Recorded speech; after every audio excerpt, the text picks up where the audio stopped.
अगर आप अपनी एफर्मेशंस को इफ़ेक्टिव बनाना चाहते हैं, उनसे से जल्द फ़ायदा उठाना चाहते हैं और ये बात यकीनी बनाना चाहते हैं कि आपकी एफर्मेशंस का आपको फ़ायदा हो, तो उसके लिए 2 बातें आपने ज़हन में रखनी हैं।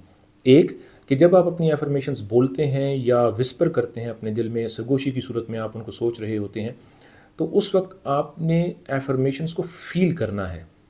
Express your affirmations feelingly, maybe quietly but फीलिंगली।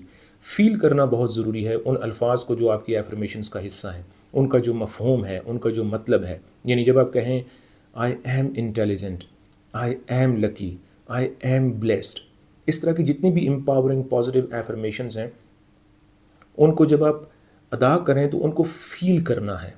This is very very important. हो सकता है शुरू में ऐसा ना हो, आपको थोड़ी सी मेहनत करना पड़े, लेकिन एक वक्त आएगा कि आप उन एफर्मेशंस को, जो पॉजिटिव एफर्मेशंस आप अदा करते हैं, सोचते हैं, फ़ील करते हैं, विस्पर करते हैं, उनको आप फ़ील करना शुरू हो जाएंगे। उनका जो मफ़हूम है उसका असर लेना शुरू कर देंगे। आपका दिल दिमाग उनको सच मानना शुरू कर देगा और यही मकसद है। जो दूसरी टेक्निक है वो ये है कि जब आप एफर्मेशंस बोलते हैं या विस्पर करते हैं या उनको जब आप सोचते हैं, तो आपके दिल दिमाग से अगर एक अपोजिंग वॉइस आती है उन एफर्मेशंस के अगेंस्ट, उनके कम्प्लीटली अपोजिट, तो आपने उस वॉइस को कंट्रोल करने का तरीका ये है कि आपने उस वॉइस को नज़रअंदाज कर देना है। आपका जो फोकस होगा वो उस पॉजिटिव एफर्मेशन पे होना चाहिए जो आपने बनाई है, जिसको आप प्रैक्टिस कर रहे हैं, जिससे आप फ़ायदा उठाना चाहते हैं। फॉर एग्ज़ाम्पल पॉजिटिव और एम्पावरिंग एफर्मेशंस, जैसे कुछ एग्जांपल्स अभी आपको मैंने बताई हैं। इसके अलावा कुछ ये हो सकती हैं कि I am fine, in this present moment I am fine, I don't care about the past, I care about this present moment and I am grateful, I am grateful. ये पॉजिटिव एफर्मेशंस हैं। इनको जब आप repeat करते हैं तो शुरू में अगर आपको एक अपोजिंग वॉइस आपके दिल दिमाग से सुनाई दे, महसूस हो, तो वो असल में नेगेटिव सोशल कंडीशनिंग की वजह से है, जो आपके माजी का हिस्सा है, और आपने अपने माजी को मुकम्मल तौर पर डिस्कार्ड कर देना है, उससे सीखना है।